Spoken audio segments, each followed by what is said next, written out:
On New Year's Eve, I usually throw a neighborhood party where all of my friends come over and we celebrate the strike of midnight by shooting a three-pointer into the basketball hoop. To welcome in 2017, Brandon was the selected shooter when midnight arrived. He made the three-pointer, which in itself doesn't sound very ominous. However, when the fireworks erupted out of the sides of the goal to ring in the new year that the Lord had afforded us, a message appeared on the headboard. Welcome to round one. I stared at it for a few seconds, bewildered as could be. My confusion turned to horror as the screen flashed, giving way to another message. You will reap what you sow. My friends and I had a pale expression on our faces. We all knew what that meant. The other neighbors were confused, though, as they weren't present when the transgression occurred. They thought it was just a silly prank. Oh, how wrong they were. Fast forward to Martin Luther King Jr. Day. I'm at James's house playing basketball, having a good time. Chad, I can't believe you almost beat me, James remarked. Keyword is almost. Hardy har har, I replied jokingly. I gotta go inside and feed the dogs, James told me. James had two pit bulls. Kara was the white dog and Zach was brown.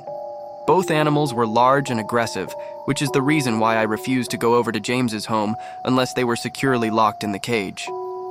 My dad teased me for avoiding these dogs, but I really couldn't care less about others' opinion when considering the safety risks. Anyway, about 10 minutes passed and James still hadn't returned. I became concerned about him, so I went back inside and called his name. James! James! Still no answer. I walked upstairs. As I passed the bathroom, I heard barking and whimpering coming from the closed doors. That was strange. The dogs' bowls were downstairs. A few feet away was James's bedroom, the door of which was slightly ajar. Dad, the boy yelled. The dogs have gone nuts.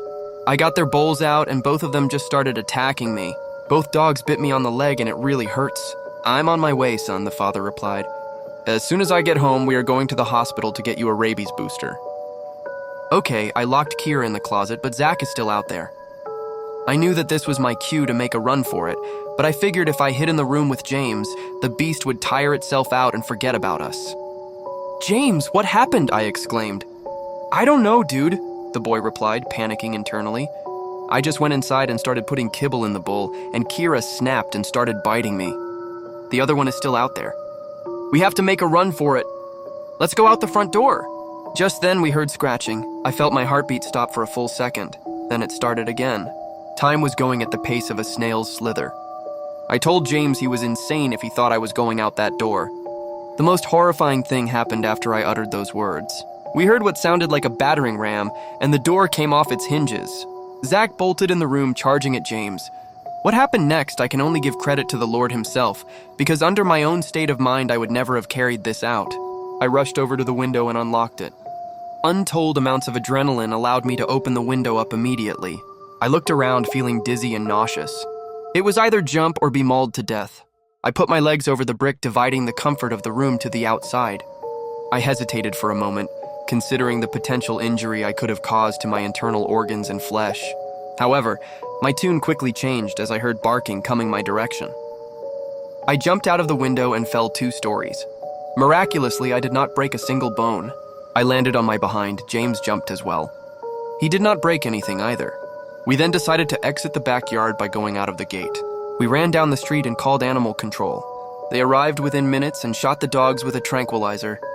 Then, both beasts were loaded into the back of the van and taken away. I'm going home, I told James.